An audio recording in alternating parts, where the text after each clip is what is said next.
Hello, all you beautiful people out there. I'm Goose. This is On With The Show. Thank you for watching today. In today's topic, we're going to talk about one of the craziest things I think I've read coming out of Washington, D.C. And I don't think it's what you think it is. But before we get into it, if you haven't already, go down, subscribe to the channel. Bang the bell for notifications. Bang, bang, bang the bell for notifications so you always know when new videos are uploaded. Give me a big like on the video because it does help me with the algorithm. And let's get on with today's topic. From Fox News, DOJ employee charged with felony after allegedly whacking federal agent with sandwich amid Trump D.C. crime crackdown. D.C. U.S. Attorney says, stick your Subway sandwich somewhere else. This is by Alexandra Koch, dated August 13th, 2025. And the article goes on to say, a former DOJ employee is facing federal assault charges after allegedly forcefully throwing a Subway sandwich at a U.S. Customs and Border Protection agent during a confrontation Sunday night in Washington, D.C. Forgive me if I start laughing. Metro Transit Police said they were patrolling the U Street area, seemingly as part of the Trump administration's initiative to crack down on crime in the nation's capital, when a man later identified as Sean Charles Dunn shouted obscenities at a CBP agent standing inches from his face and calling him a fascist. Moments later, police said Dunn returned, wound up, and forcefully threw a sandwich at the agent, hitting him in the chest. According to court documents, he then ran away with a trail of federal officers chasing him.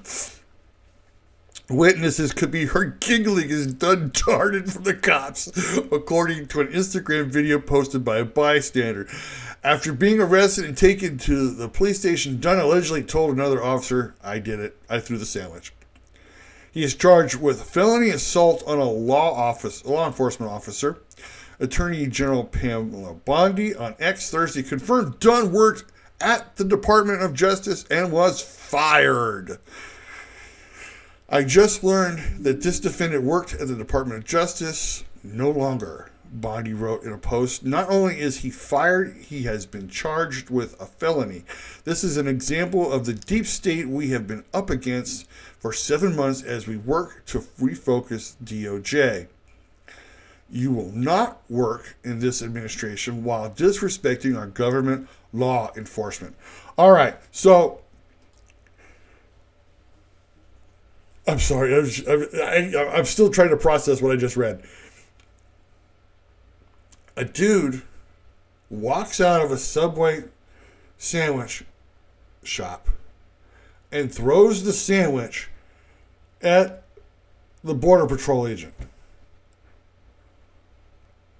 And now he's charged with a felony for assaulting a police officer, for assaulting law enforcement. Now, I know a lot of you out there are like, well, good, it was just a sandwich. It didn't really hurt him. It didn't do anything. It just, it probably just bounced off him and fell to the ground. Yeah, I get it. It's kind of stupid, right, that he's charged with a felony for assault with a sandwich, right? I get it. It sounds stupid. It's the idea. I mean, people are going to say, well, he was just protesting. He was protesting by throwing a sandwich at the Border Patrol agent. That's not how you do it, dude. Not at all. That's not how you do it. Because let me just dissect this for a minute, all right? Let me just dissect this for a minute. First of all, trust me, we don't know what kind of sandwich it was. We don't know if it was a foot long or a 6-inch sandwich. We don't know if it was a spicy Italian or a tuna fish sandwich. We don't know anything about the sandwich other than it was thrown and hit the officer in the chest, and then the dude ran away. And he ran away because he already knew he screwed up. He already knew he'd screwed up. Oh my God, what'd I do? This was stupid. Run for your life! Run for your life! Because now you're going to jail!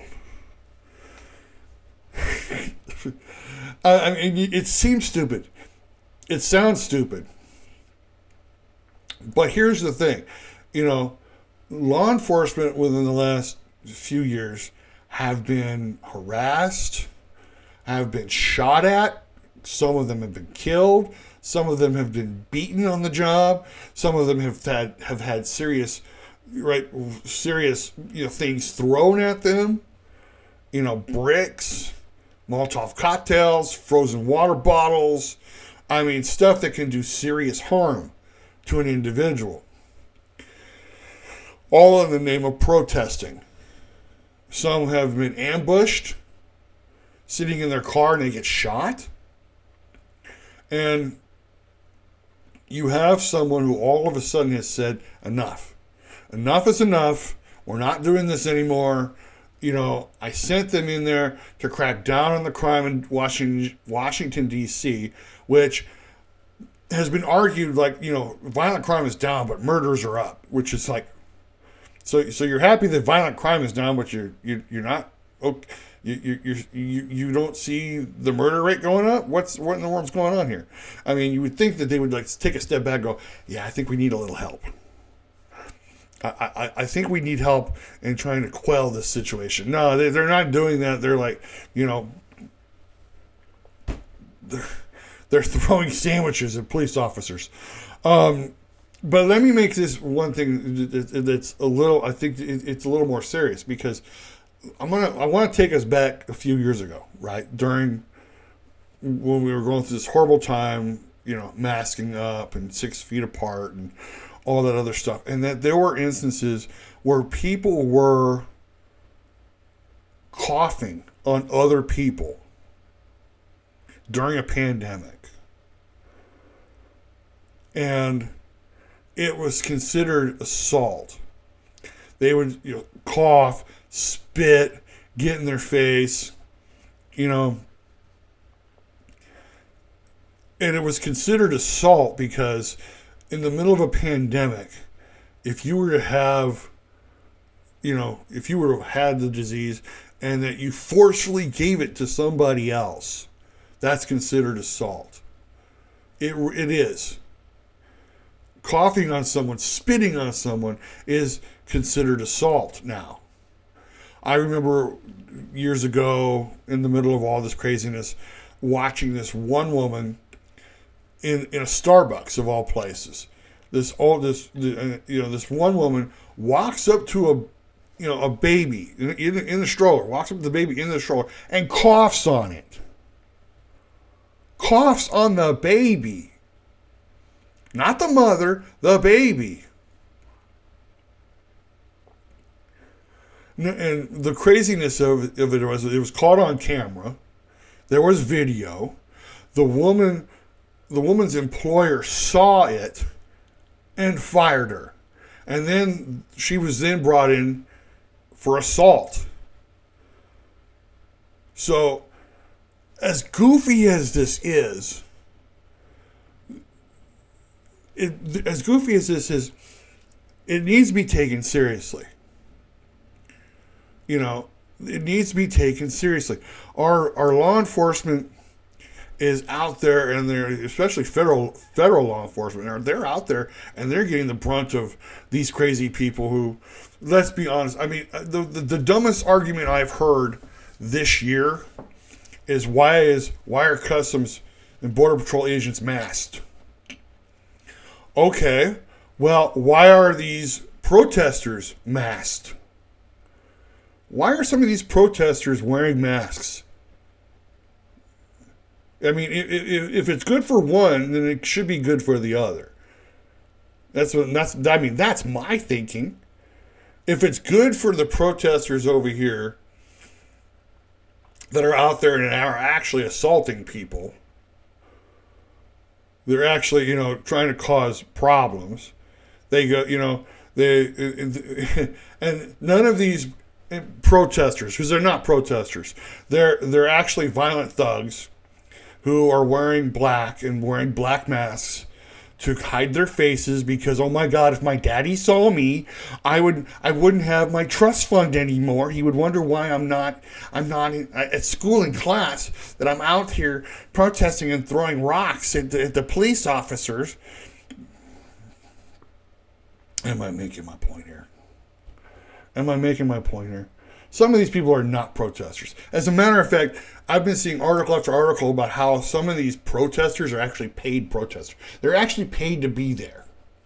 They're paid to be there. They're paid like $20, $30 an hour to stand there with a sign and protest. They don't even, I don't even think some of them even believe in the thing they're protesting. They're just out there because they're getting paid for it. Now, here's the funny part.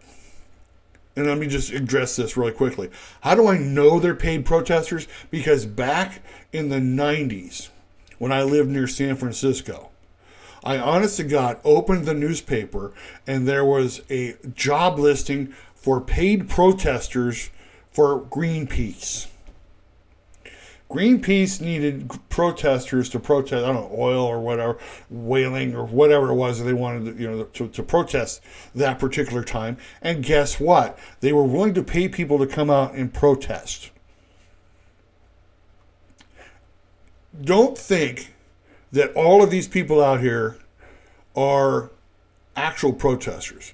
A lot of them are getting paid. They're getting paid to stand there and hold a sign and maybe chant a few things. Because and the crazy part is we stand there and we look at these people. Don't they have jobs?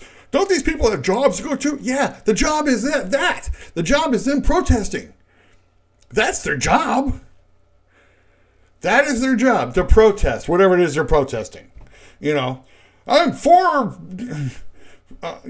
I'm for artificial turf. I want artificial turf. Give me artificial turf. We should have more artificial turf. And then they say, no, against artificial turf. It's bad for the environment. It's bad for we need more grass, natural grass. We need no more artificial turf. Ah! Yeah, they're getting all paid. They're getting paid for all that. Is it everybody? I don't know. I don't think so. I don't think it's everybody. But I think what it is some of these companies or nonprofits or whatever, they're paying people to get out there so that they have more numbers, so that it looks big and broad for the news. And we've seen it. 10,000 protesters came out today to protest. And my question is, how many of them are being paid? How many of them are being paid? And then how are they being paid? Are they even paying taxes on this, on what they're, what? And I think the interesting part is that I think when you get some of these news people, whether they're social media or actual news, and they go out there and they ask them, hey, what are you here protesting for today? And they look, and these kids look, and the deer in the headlights like, oh, we're just here to make a difference for this, this thing. And then someone comes over, don't talk to them. Don't talk to them. Why? You know why? Because the people they just hired have no idea what they're protesting. And they need to be handheld by people who are in the audience, like make sure that they don't talk to anybody. Please make sure they don't talk to anybody with a microphone and a camera. Because, Lord knows that they probably don't know what they're here for, and we don't need them screwing this whole thing up.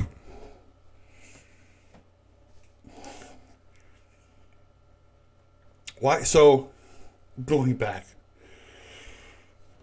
to the subject at hand, why in the world would they actually charge a guy a felony assault charge for throwing a sandwich at a Border Patrol agent? Because we don't know what was in that sandwich. We don't know if there was something that could have hurt the police officer. Maybe a chemical. Maybe something like a hard, something that could physically harm them. Something hard inside the bread or the sandwich, or maybe they shoved in there, a broomstick or something.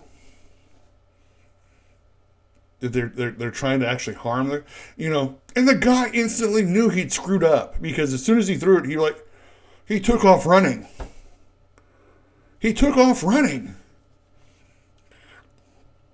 You would think the bells and whistles would go off in his head before he threw the sandwich, but that didn't happen.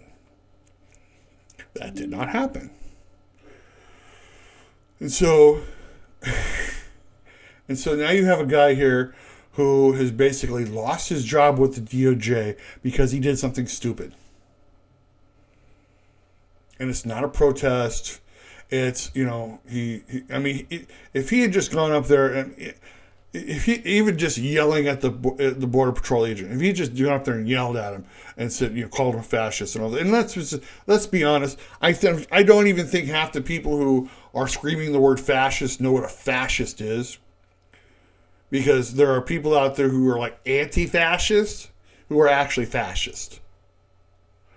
Because in my opinion, a fascist is someone who wants to force their beliefs and their opinions on other people and will not accept other opinions or no, I'm right, you're wrong, you need to do it my way. If you don't do it my way, I'm going to dox you, I'm going to hurt you, I'm going to make sure that your life's a living hell. I'm going to make sure that's fascism. It's not an alt-right thing. It's not just an alt-right thing. It can be done by the other side itself. And they've proven that over and over again. I have friends of mine who live either in or near Portland, Oregon, and they show all the nice places in Portland. And then I go on Twitter and I see all these morons protesting in front of the ICE building, keeping good people awake at night with their loud noise, and no one is doing anything about it.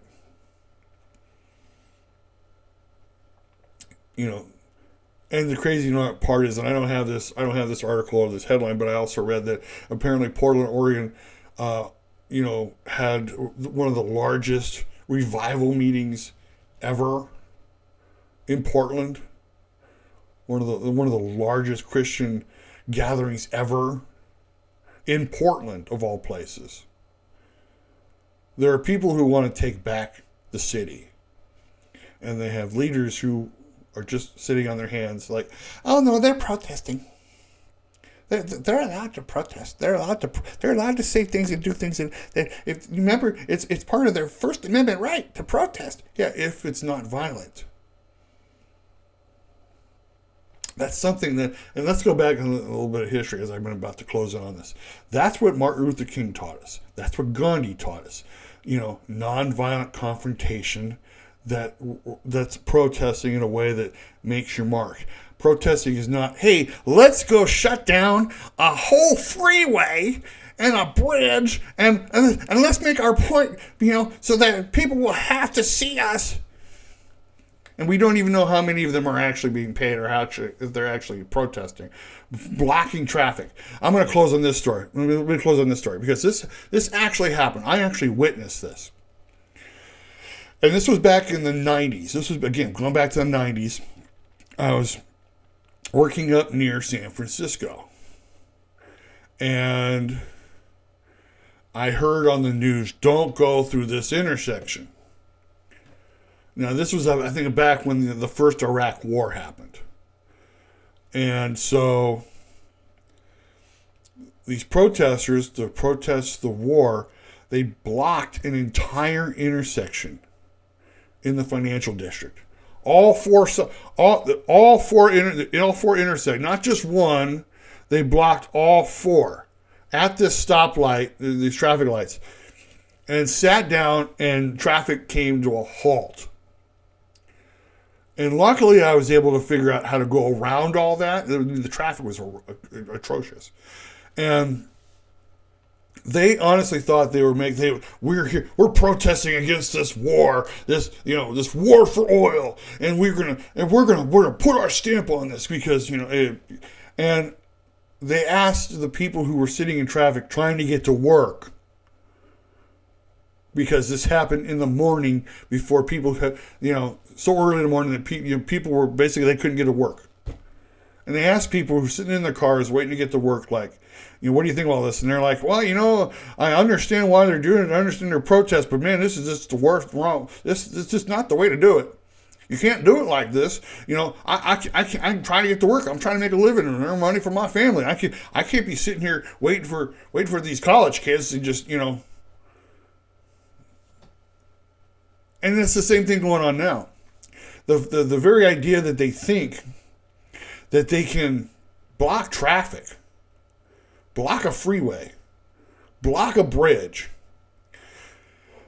is kind of amazing that they have that kind of stupidity. That they think that they can get their point across by doing this extreme thing. Now what's happening is a lot of these cars are like, no, I'm not stopping. I'm not stopping. You see people, you're seeing videos of people like clinging onto hoods of cars because they're like, no, you can't go. You can't move. We're going to stop you. My little body's going to stop this big old 4x4 truck so you can't go in. And then they get ran over. And they're like, oh my God, he got ran over. Oh, why did he do that? Why did he do that?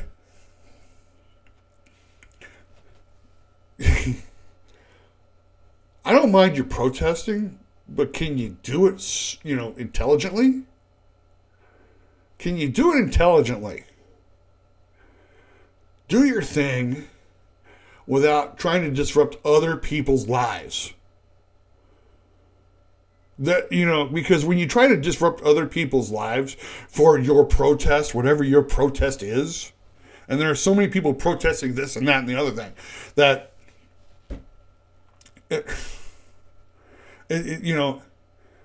just because you have a loud voice doesn't mean you have to use it.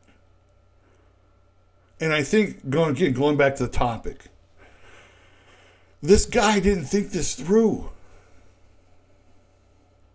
First of all, you wasted, $10 on a sandwich to throw it at a cop? Oh, you're so brave. And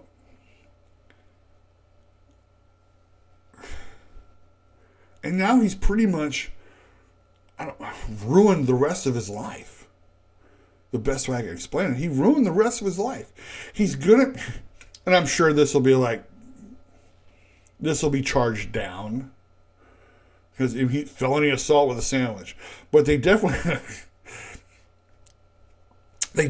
want to make an example of this.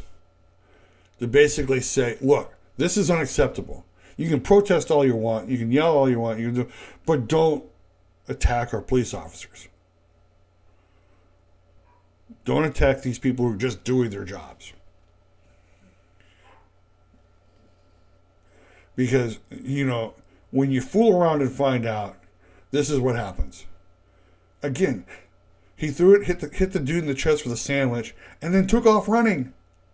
Because he knew he screwed up. And now he's going to jail, charged with a felony on a police officer. Excuse me. Anyway, that is it for the show today. Thank you for watching. I really appreciate it. My name is Goose. This is On With The Show. If you haven't already, go down and subscribe to the channel. Bang the bell for notifications. Bang, bang, bang the bell for notifications. You always know when new videos are uploaded. Give me a big like on the video because it does help me with the algorithm and get this out to more and more people. Share this out to your friends, family, neighbors. Let them know what I'm doing here and what you think of the show. And do me a favor. Leave me a comment. Let me know what you think about today's topic and what I've talked about today. Let me know. Am I right on the money? Or no, Goose, you're way off. Leave me I do read your comments and your opinions, and I do take them seriously. Again, my name is Goose. This is On With The Show. Thank you for watching. I'll see you on the other side.